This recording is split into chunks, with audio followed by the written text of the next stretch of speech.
एक बार भगवान बुद्ध श्रावस्ती के पास एक विहार में वर्षावास कर रहे थे। वहां दूर दूर से लोग अपनी समस्याएं लेकर आते थे।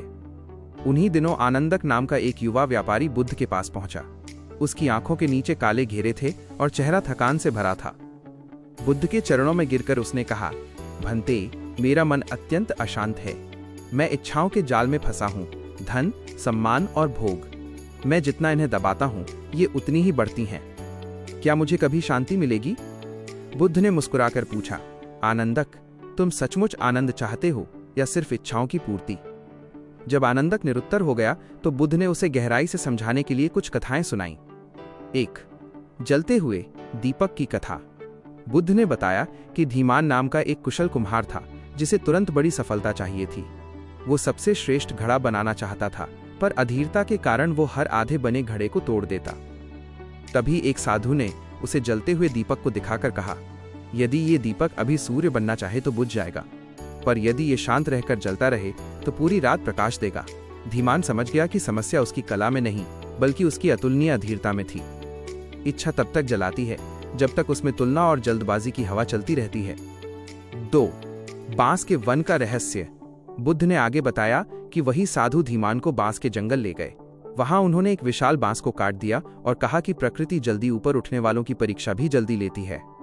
उन्होंने एक छोटे बांस का उदाहरण दिया जो 5 वर्षों तक अपनी जड़ें जमीन के नीचे फैलाता है और फिर कुछ ही महीनों में सबसे ऊंचा हो जाता है। बुद्ध ने आनंदक से कहा, तुम परिणाम जल्दी चाहते हो पर जड़ें मजबूत नहीं करना चाहते। 3 मित्रों की कथा। वासु, रत्न और शील। बुद्ध ने 3 मित्रों का उदाहरण दिया। वासु, जो धन के पीछे भागा और अंत में चिंता और असुरक्षा से घिर गया। रत्न, जिसने प्रसिद्धि चाही पर आलोचना के डर ने उसे तोड़ दिया।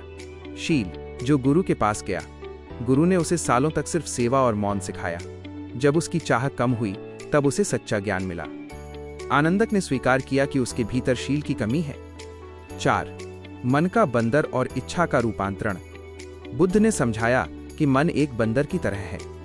इसे दबाने या इससे लड़ने से ये और उछलता है। इसे जागरूकता से जीता जाता है। उन्होंने स्पष्ट किया कि इच्छा को मिटाना संभव नहीं, उसे रूपांतरित करना चाहिए। भोग को सृजन में बदलो, संग्रह को सेवा में बदलो, प्रशंसा की चाह को उत्कृष्टता में बदलो।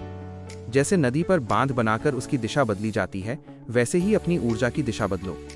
5. कांच और दर्पण का अंतर।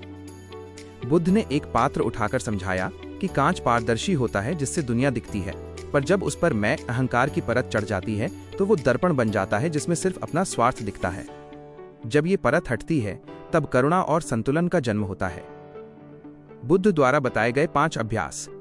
अंत में बुद्ध ने आनंदक को मन शांत करने के 5 सूत्र दिए। 1. सचेत श्वास, इच्छा उठते ही 10 गहरी सांसें लें। 2.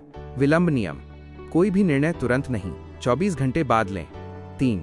संगति जांच, देखें कि आपके विचार कौन बढ़ा रहा है। 4. शरीर श्रम, आलसी शरीर ही चंचल मन का घर है। 5. सेवा, अपनी इच्छाओं का सबसे बड़ा शोधन सेवा है। निष्कर्ष, आनंदक को बोध हुआ कि वो अब तक अपनी इच्छाओं से लड़ रहा था, उन्हें समझ नहीं रहा था। उसने संकल्प लिया कि वो अब इच्छाओं का दास नहीं बल्कि उनका साधक बनेगा। बुद्ध ने उसे आशीर्वाद देते हुए कहा, संतुलन ही मार्ग है।